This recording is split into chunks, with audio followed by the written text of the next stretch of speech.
What's going on there, ma'am? We have a kidnapping. Hurry, please. Explain to me what's going on, okay? There's a note left and our daughter's gone. A note was left and your daughter is gone? How old is your daughter? 6 years old. She's gone. 6 years old. How long ago was it? I don't know. I just found the note. And my daughter's Does it say who took her? What? Does it say who took her? I don't know. There's a ransom note here. It's a ransom note? It says SBTC. Victory. Please. Okay, what's your name? Are you Kathy Ramsey. I'm the mother. Oh my God. Please. I'm sending an officer over, okay? Please. Do you know how long she's been No, gone? I don't. Please, we just got out. Is she right here?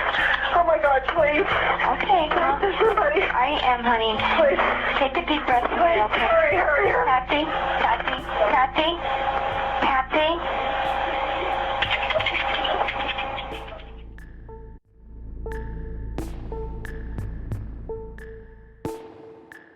Hello, everyone.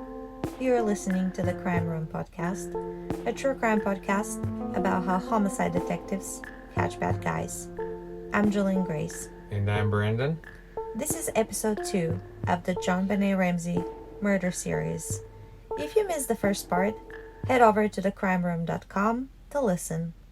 On tonight's episode, we discuss the evidence collected, trying to make sense of a complicated crime scene.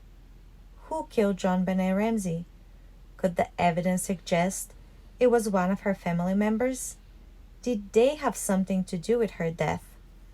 For the better part of 2 decades, John and Patsy Ramsey have denied the accusations against them. Does that mean we've been looking in the wrong direction all along and missed the finish line by a lot? At one point, the Boulder Police Department had 1,500 suspects on their list. 1,500? Yes, that many. Yet JonBenet Ramsey's murder remains unsolved. But is everything about to change? According to this nation's leading DNA lab, the short answer is yes. Will we finally put this murder mystery to bed? We certainly hope so. As always, remember to like and subscribe. Comment below to join the discussion. We love reading your feedback. It helps the show grow so we can bring you new and exciting weekly content. Let's talk crime. Let's talk crime. So let's just quickly recap where we left off, and that's where JonBenet's father, found JonBenet. There was a white blanket over her. He actually removed the blanket, removed the duct tape that was over her mouth, picked her up, and brought her upstairs. So that's where we are now. And there was some evidence that was collected. Most of the DNA and evidence found on JonBenet was actually her DNA, her blood. However, there was one speckle of blood that was found in her underwear, which was mixed with an unknown male party. They've submitted to CODIS, and there was no matches, and that excluded any of the Ramseys. But the Ramseys don't know that yet during the investigation. The Boulder Police Department knew 2 weeks after the murder that none of the DNA from the Ramseys match that one tiny DNA collected from JonBenet, and yet they pursued him vigorously. It was probably spring of '97 or later when evidence continued to come back indicating Patsy's involvement in the authorship of the ransom note. In 1999, a grand jury indicted the parents on charges of child abuse resulting in death and of being accessories to a crime. Even though the DNA did not match any of the Ramseys, that includes the son Bark. Right, that's a key indicator of having actual DNA there that does not match the Ramseys is pretty powerful. There was also speculation that touch DNA was actually transferred from the workers back in Asia or over in Asia, and before they package it, they touch it, move it, cut it, sew it, and put it into the packaging. And there have been they've tested on other undergarments and found that there's actually still touch DNA on these objects, and that may have mixed with the blood. Which was a strong indicator that the Ramseys weren't actually involved, because you have this DNA matched with her blood on her undergarments or underwear, proving that it was somebody else involved. Now, let me ask you, in your experience as a law enforcement, I mean, DNA is king in the courtroom. There's very little room to argue against physical evidence that are strong as a DNA. DNA is definitely powerful. However, they have been thrown around some other sciences disproving some of the DNAs. However, when it comes to blood DNA, it's pretty strong indicator. And yet, the Boulder Police Department and the Boulder District Attorney went ahead and indicted John and Patsy on very serious charges. I mean, we're talking about charges of child abuse resulting in death and of being accessories to a crime. Yet, they knew the DNA doesn't match, which makes me wonder, what do they have on the parents back then that they said, all right, we're completely going to disregard the DNA findings that the state lab, their own lab, said there's no DNA from these people, the mom, dad, and the brother, linking them to JonBenet Ramsey's murder. Of course, they cooperated when it was a kidnapping, but after it became a homicide, Patsy, you waited 4 months before you came in and talked to the Boulder Police Department and answered questions. There was also touch DNA found under the fingernails of JonBenet Ramsey, which was similar, not exact, they couldn't confirm whether it was exact or not, similar to that of the underwear DNA. So it indicates that there were 2 points of contact that the killer or killers had with JonBenet, and in fact was not a family member. It took Patsy, if I'm not mistaken, and I don't think I am, 3 tries to pass a polygraph. We had an inconclusive test, a second test that showed distortion, and finally a third test with another examiner. She passed truthfully. And let me just quickly describe touch DNA real quick, just so we all understand just how it works. If you touch somebody for half a second or you graze by them, you're not going to have touch DNA all over them.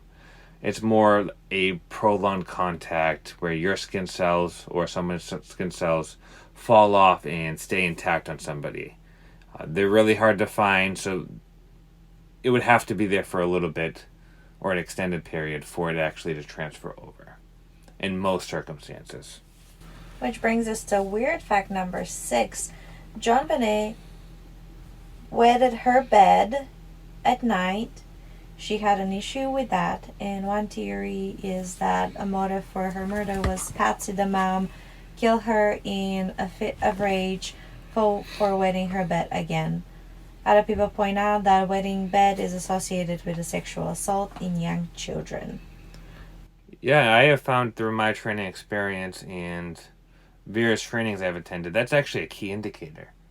So a lot of parents come who are separated or they're together and they're concerned, and they'll come to the police department and say, hey, my daughter or my son is wetting the bed. They're too old to be doing this. And you speak to them, you gather more information, and it's a pretty good sign that something's not right. Maybe either physically, sexually abused, or even emotionally abused or neglected, because they're so afraid of being caught or disappointing their parents that they can't control themselves, and then they go ahead and wet the bed again, and it's a vicious cycle that they can't really get around because they're so young. She was a spark plug in our life. She kept the place rocking. It's a huge vacuum in our family, all of our family. Now let's get to the ransom note, which is one of the most disputed and argued over evidence within the JonBenet Ramsey case. I don't think there's two opinions that match or can agree on the ransom note. Yeah, I think the ransom note in the JonBenet Ramsey's murder is as famous as the Zodiac killer's rambling notes that they couldn't crack for years and decades. Yeah, it was just baffling. If you haven't read it yet, we'll put it up on our website. Just go there and you'll be able to see the full ransom note. We won't read the entire thing, but we'll go over things that kind of stuck out to us and really seemed odd. Mm-hmm. So let's go back and recap how we come into contact with the ransom note. So Patsy stated that when she woke up, she realized that her daughter was missing after finding the ransom note at approximately 5:52 a.m. She even tells 911 operator that she has a ransom note that she discovered on the stairs. And we heard that in the recording on episode 1. So again, if you haven't listened to episode 1, go to thecrimeroom.com and you can find it there. And later we find through the autopsy that her estimated, and it is estimated, time of death is around 1 a.m. So there's almost 5 hours in between the 911 call, and her estimated time of death. So the note was approximately 2.5 pages long. It was handwritten, and the FBI stated that it was unusually long.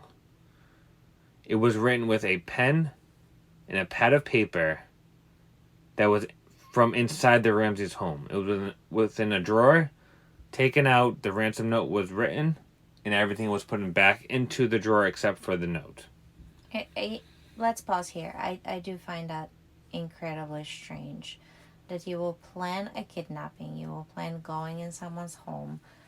John Ramsey believes that the kidnappers probably hid in their home and waited for the family to return from that Christmas party that they went to. So you stay in someone's home and you don't bring a ransom note. You all of a sudden have the urge to write it. Yeah, so if we go with the intruder theory, I do believe that... But nothing was stolen from the home or reported missing. Why would an intruder break into a home? I would think that they would want... The purpose of breaking and entering is to steal something valuable. My theory, or I guess our theory, if we do the intruder role or route, is that they knew the Ramseys. They knew John was getting a large Christmas bonus, and cash is probably by far the easiest thing to spend as opposed to grabbing objects and selling them on the black market or through pawn shops. If they were on scene and they were waiting, potentially they broke in, they were waiting, they knew they were away at a Christmas party. They had time while they were casing the place, walking around, looking around for valuable stuff. They saw this note this pen and paper, and they said, hey, let's just do this, start it, and let's go with it. I don't know. I feel like the note is an afterthought. I do think that it was someone close to the Ramseys who knew the home very well. Knew that the Ramseys wouldn't go down in the basement because they didn't have a business to be down in the basement. And I think JonBenet knew her attacker because she went willingly. Yes, I do too. I do believe... I have two thoughts. One, the intruder route, and one, the Ramsey family. But let's finish up the ransom note here. It was left on I believe it was the third stair going up, the kitchen stair. And the interesting part about this is no fingerprints except for Patsy and law enforcement was found on the note. Well, so the intruder probably used gloves. More likely than not, yes. But when you go to a scene like this, I'm not sure if it was Officer French, which it probably was. You should never touch a note such as this one, because when you do, you start moving around, fingerprints, DNA. When you say you're not supposed to, you mean like even a family member shouldn't touch it? Or nobody should touch it. I mean... But if I'm like walking down my steps and I see notes. Of course I'm going to pick it up. I don't even know what it is. Then I start reading it. Yeah, of course. I'm talking after. So you get it, you see it, you say, all right, put it down. Obviously, if it's double-sided, you may have to move it around, but with gloves. But you put it down somewhere, maybe a kitchen table or something, and you start reading it where it can't be touched by anybody else, where other fingerprints can be moved or DNA could be... So law enforcement, again, didn't secure the evidence. I've watched enough CSI shows that I think I got the gloving my hand down pretty good. So one of the big arguments is many people, including the police, believe that Patsy was the one who wrote the note. My theory is quite simple. Whoever authored the ransom note killed a child, absent some great conspiracy. And they've had several handwriting experts examine the ransom note and actually find that it was not her, it was not her handwriting. Not her handwriting. Well, let's just read just a couple of lines. The note begins with Mr. Ramsey. So it's directly addressed to John Ramsey. Listen carefully! Exclamation point. We are a group of individuals that represent a small foreign faction. That sticks out to me right there. Just why are they saying that they're a foreign faction in that they're small? It just doesn't really line up. If you're kidnapping somebody, you want to be as mysterious as possible. You want them to think that you know what you're doing. You're not an amateur. You've done this before. If everything goes to plan, according to plan, you'll get your daughter back. We get the money. Everything's set. We respect your businesses, but not the country that it serves. And that also sticks out to me because later, the person who wrote the note says that you and your family are under constant scrutiny as well as the authorities. So one part they're saying they respect his business, but not the country. The other part saying that they don't respect him and their family and what they do. And then it says, at this time, we have your daughter in our possession. She is safe and unharmed, and if you want her to see in 1997, you must follow our instructions to the letter. You will withdraw $118,000 from your account. $100,000 will be in 100 bills, and the remaining $80,000 in 20 bills. So if that was intruders, that's actually pretty smart because when you start buying things with 100, especially in 1996, there's some red flags. If you're going to a gas station to buy a couple of things and every time you do it's 100, it's going to stick out. But 20s are much more common. So you can use the 20s for initially, and then you can grow to the hundreds after the heat has died down. And also to mention, sorry to cut you off, is that this amount is similar to the bonus that John Ramsey was getting for Christmas. yes, so that is the big thing for me, where I think it was somebody that he works with. They were a very popular couple, John and Patsy. They loved to entertain. There were always people in and out of that home. I think someone was bound to be jealous of how well John Ramsey was doing. They were jealous probably of Patsy and JonBenet. I don't think they wanted to kill JonBenet. I don't think whether it was a family member or if it was an intruder, either party wanted to kill her. I don't think that was... Initially, yes. But something happened. Yeah, something didn't go, either anger caught one of them or something didn't go to plan, and the rest is history.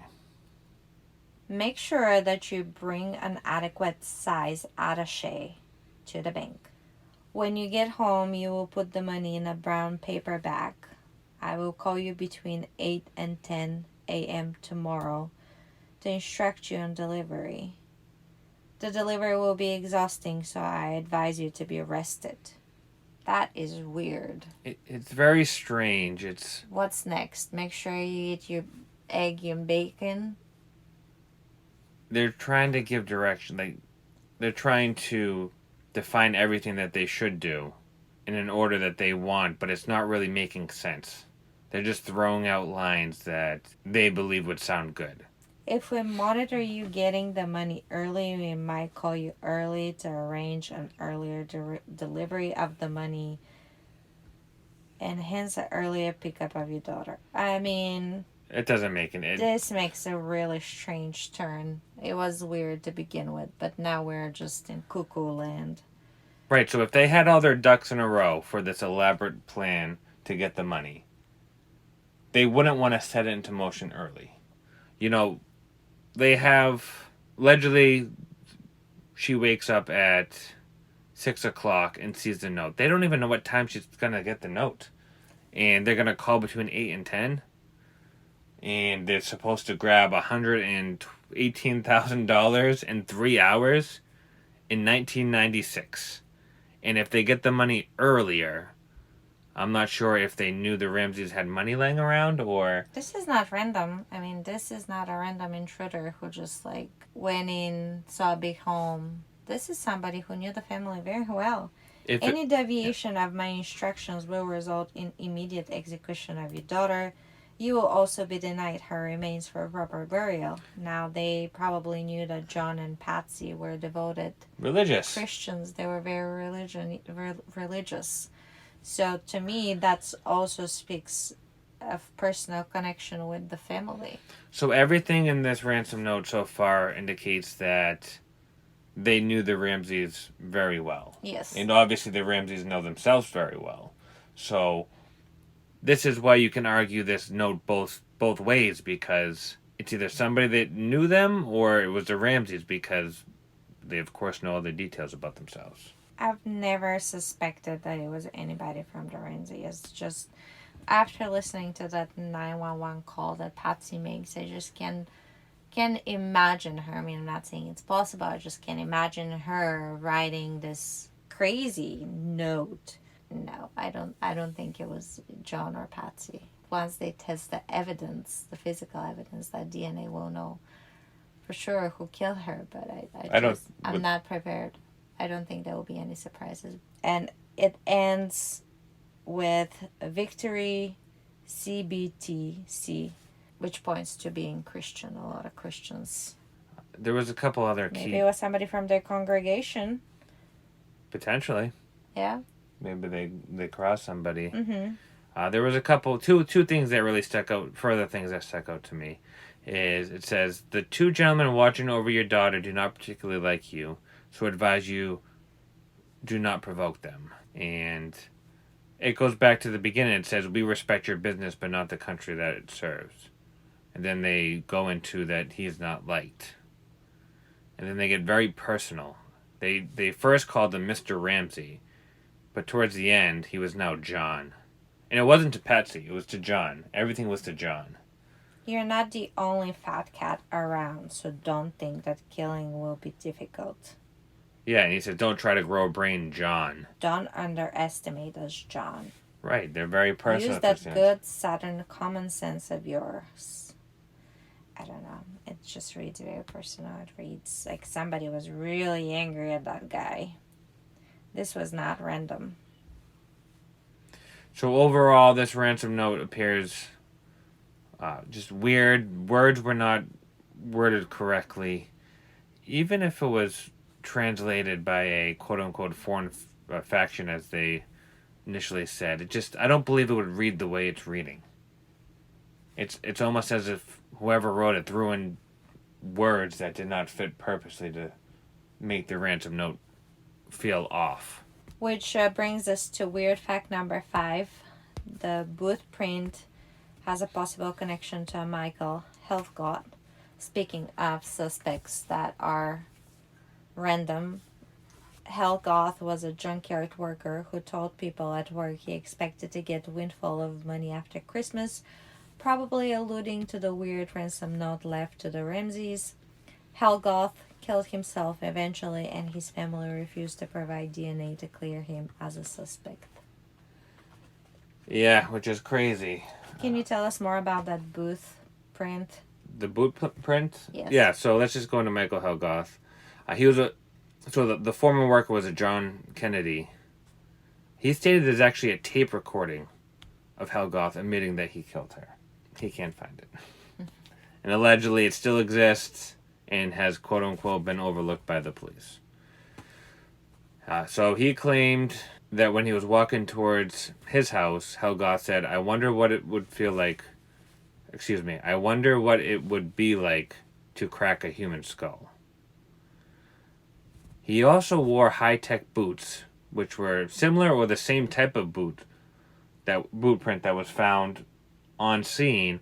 However, officials said it wasn't the right size and they refused to take them.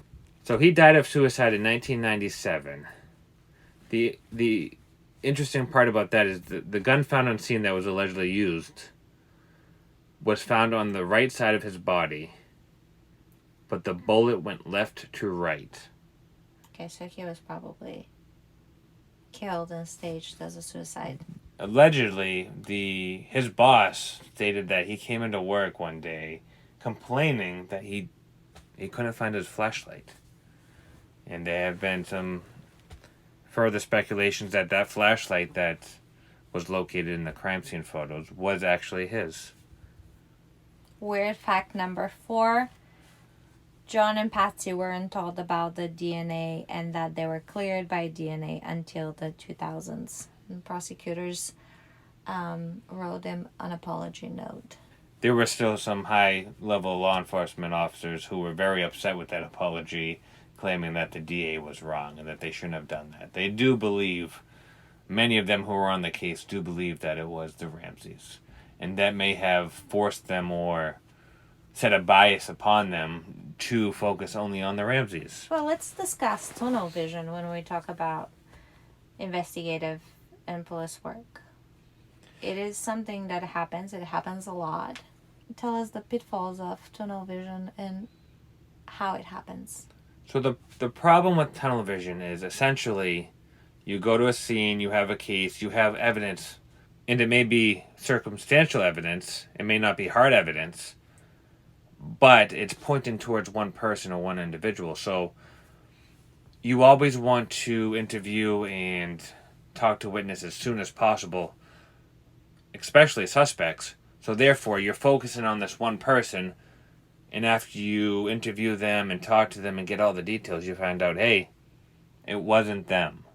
And you've wasted a couple days, weeks, months focused on this person when you could have, if they were eliminated as a suspect initially, you could have focused on a broader spectrum or another suspect and gained that much needed knowledge and evidence to pursue that person.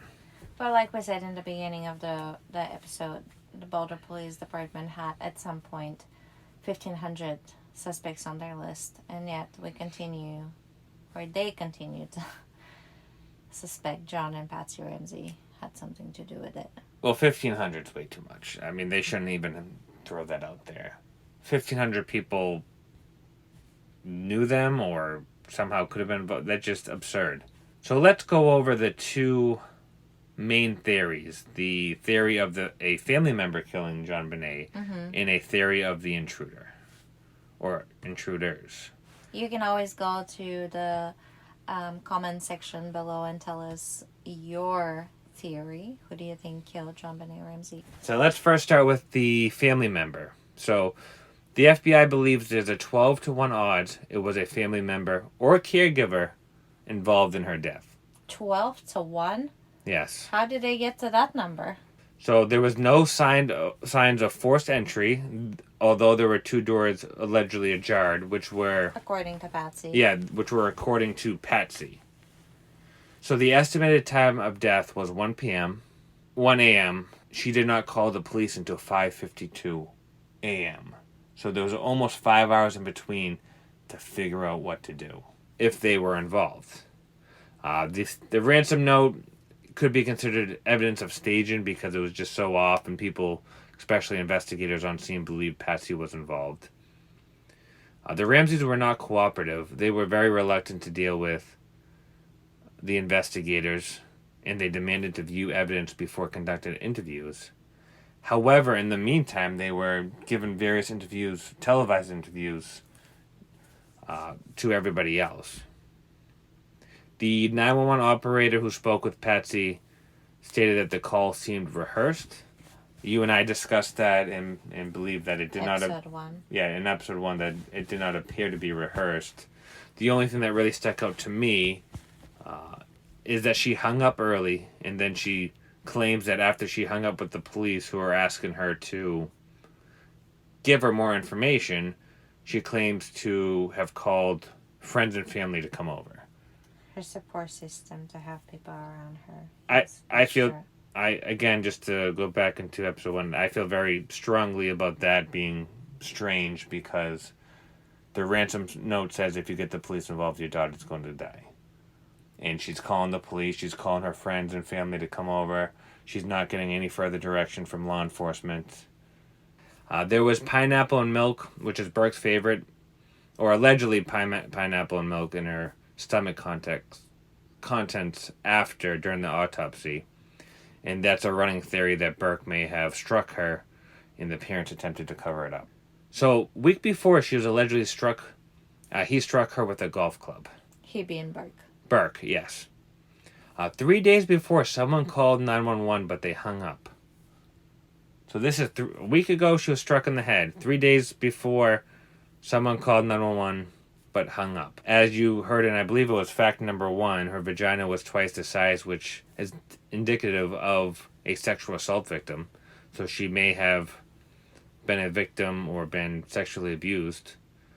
And she was wetting her bed, which is a potential indicator of being sexually abused or physically or emotionally abused. So those are the working theory of one of the family members. It's a compelling one. Committing the crime. And there's a lot of facts saying, hey, these are adding up towards her. Mm-hmm. Right? So let's go into the working theory or our working theory of the intruder. There was an unidentified boot mark left at the scene. Pageants do attract pedophiles. The Ramsey were definitely wealthy, and they would be targets. Mm-hmm. They do believe a stun gun was used through marks on JonBenet. Mm-hmm. Two sets of marks. There were 2 sets of marks. I do believe that they personally knew JonBenet because stun guns make a very loud and specific sound. Mm-hmm. Right? So you wouldn't just go up into the room and then deploy the stun gun on her, gain her cooperation through pain, and then bring her down. So that was done probably. Yeah, without anybody hearing. Mm-hmm. They would go upstairs. We believe that the intruder theory shows that there were potentially more than one person involved, and that they either cased the Ramseys' house, or they actually knew the Ramsey and have been inside their house before and knew the layout. Because they knew the Ramseys, they knew that they were going to be out at a Christmas party, so they were able to get in there early, case the place out. As they're casing it out, they happen upon a notepad and decide to write a ransom note, a very long one, which doesn't really make sense to do one there, and if they were going to do one, why would it be so long?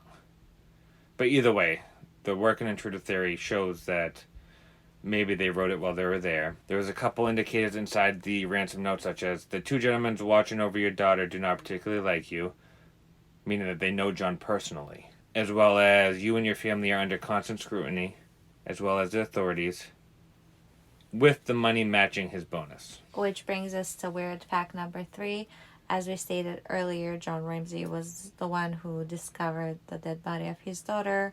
After finding her body, he removed the duct tape that was across her mouth, which he then officially contaminated the crime scene. And to continue on the working intruder theory, there was an unknown flashlight found inside the residence. On the table. On the table. Yeah, in the kitchen, surrounded by a bunch of other stuff, and it was discovered later on, like a photo or something. Right. It was never bagged and tagged, and John and Patsy denied that they had a flashlight like that. They've ever purchased it, so it wasn't theirs. So in this situation, it appears to be a kidnapping gone wrong. They were amateurs. I do believe they personally knew her. They were able to get her out. She wouldn't go quietly. They tried the taser. Maybe it was too loud. They got scared. They tried to make her pass out with a garrote, which is a very strong tool or weapon to use, but they try to make her... An odd choice. Yeah, an odd choice to pass out. They maybe feel as though she either died or is dead, and they're not sure, so they hit her on the top of her head to make sure that she wouldn't wake up and identify her and say, hey, that's... Well, that's a weird fact number 2. A flashlight was discovered on the kitchen table, and it might be the murder weapon. Even intruders would panic. I don't believe they would leave the murder weapon there. However, you never know. The ransom note does complicate things, but the lack of the police's ability to properly contain and process the crime scene hindered the entire investigation. I feel like they were just so hung up on John and Patsy that they wanted these 2 individuals to be the killers, that they really created that tunnel vision that we discussed, and that hindered them to a point. We are 26 years later, we're still talking about JonBenet Ramsey. So the one thing I would like to mention before I just put all this hate on the police is that we were not there, so we don't know how the Ramseys were actually acting. We weren't listening to them, getting a feel for how they were saying things, how they were moving. Sure, I understand that. I understand that he was influential and all that, but then you have basic stuff that even someone without police training would know, such as collect the evidence, secure the scene, put some gloves on, maybe don't walk around the house with the family members. Yes, there was. I'm not saying there wasn't a lot of Check mistakes. every closed door, because that house was searched twice when police came, and they never went down to the basement and opened that door, she was in there. Don't let people wash dishes at a crime scene. Weird fact number 1 is Burke laughing in his police interview talking about JonBenet's murder. He said he wasn't worried or concerned about JonBenet because he wanted to play his video games. Burke found it funny that Patsy was hysterical trying to find JonBenet. Yeah, so that's very odd behavior. Yeah, so maybe after being a law enforcement and watching that video with the son, you do start to believe that maybe John and Patsy were trying to cover for him and he did something. I do think something odd was going on in that house where JonBenet was living. I don't think John and Patsy are completely exonerated. But I don't believe they were involved. I do think it's someone probably from their congregation, their church, or somebody from their inner circle. So my opinion is that it was a intruder and or 2-man job, and incidentally, so not by plan, a lot of the evidence ended up looking bad towards the Ramsey family. I don't believe a garrote would have been used by any member of the family. If it was just a blow to the head, yeah, I would think maybe it was an accident they're trying to cover up. But the garrote is something that's very strong. I feel as though it was a failed attempt by amateur or amateurs. I believe there to be more than one. And they failed to the point where they had to end her life, or they accidentally ended her life. And the evidence just coincidentally looks bad upon the Ramseys. Who killed JonBenet Ramsey?